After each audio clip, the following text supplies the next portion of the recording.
Because of the unique position, location of Edo, everything, like I said, everything passes through here. Not only the road networks, but the gas networks and the electricity transmission networks. So Edo is the point, is a place in this country where you can generate electricity the cheapest. That's why you have Azura, you have the Chinese company by the bypass, and many more will come.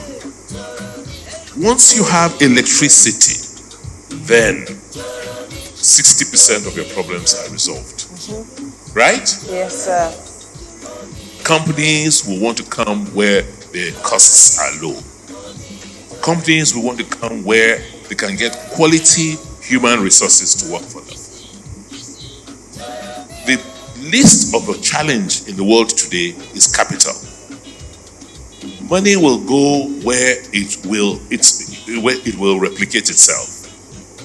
If you go to Japan today, interest rates are negative.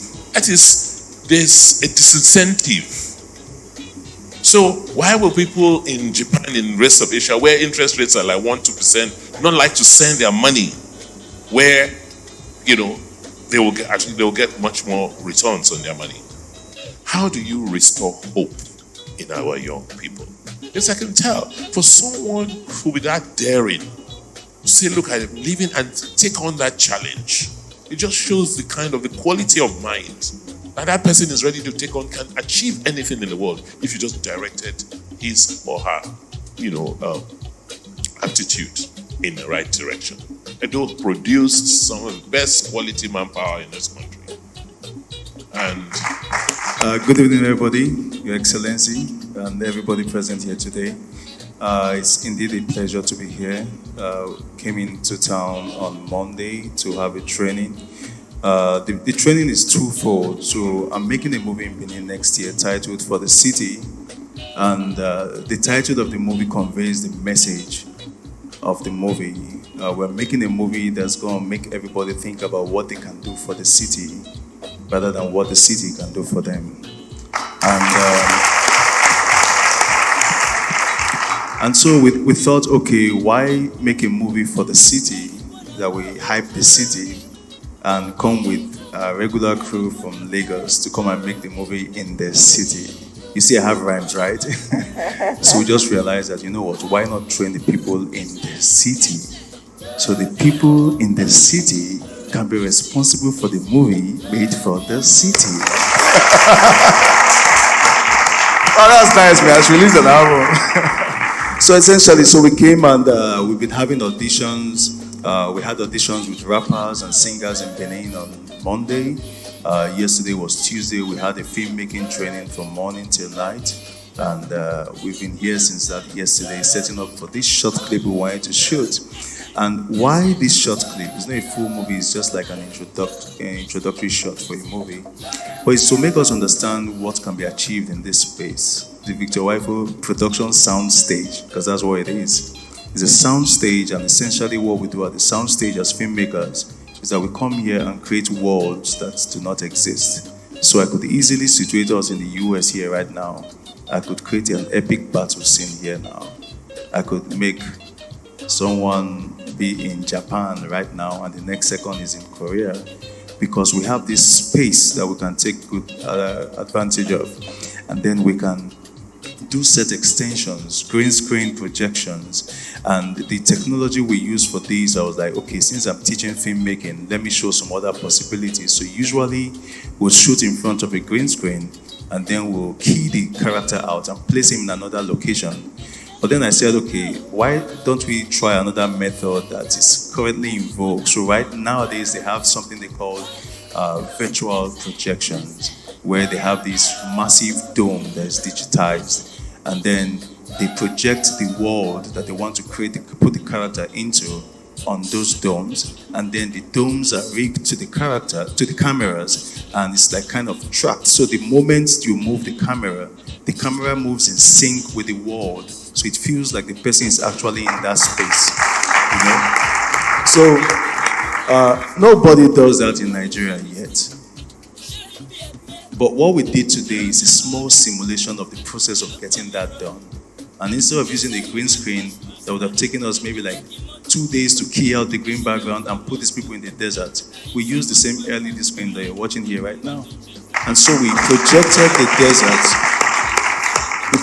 the desert onto the screen, brought in like 2 trips of sand, had our blowers and fans blowing all this desert sand and all that stuff and all that. We did and then we just put all the elements to make it believable.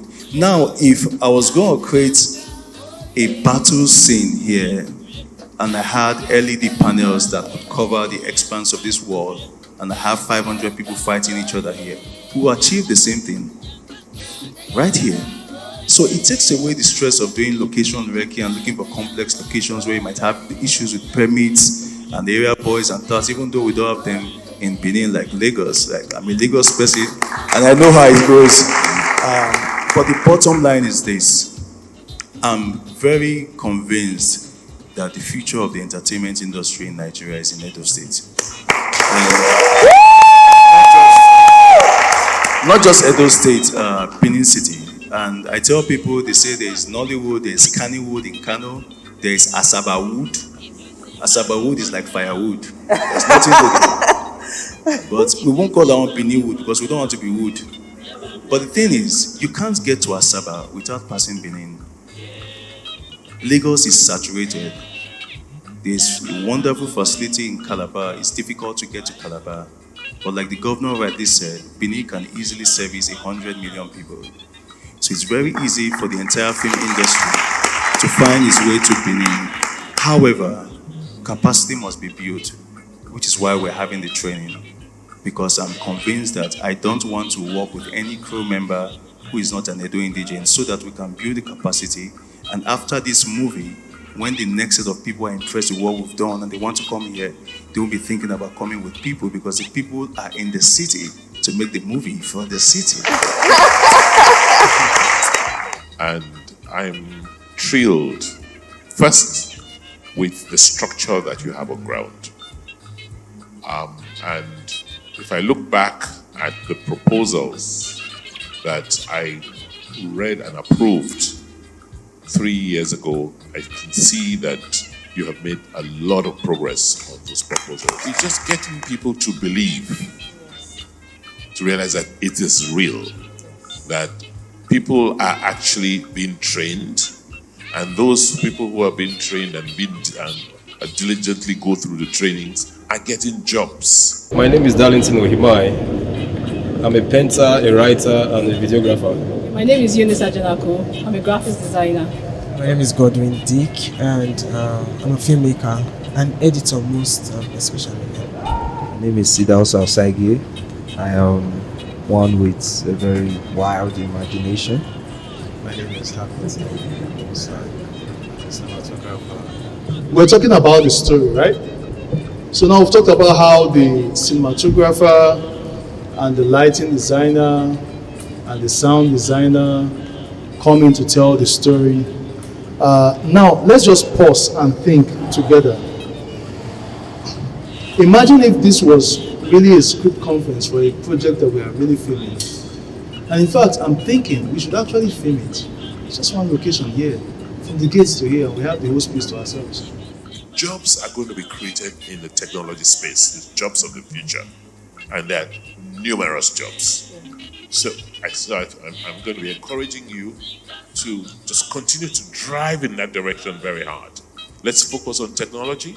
Let's focus on entertainment.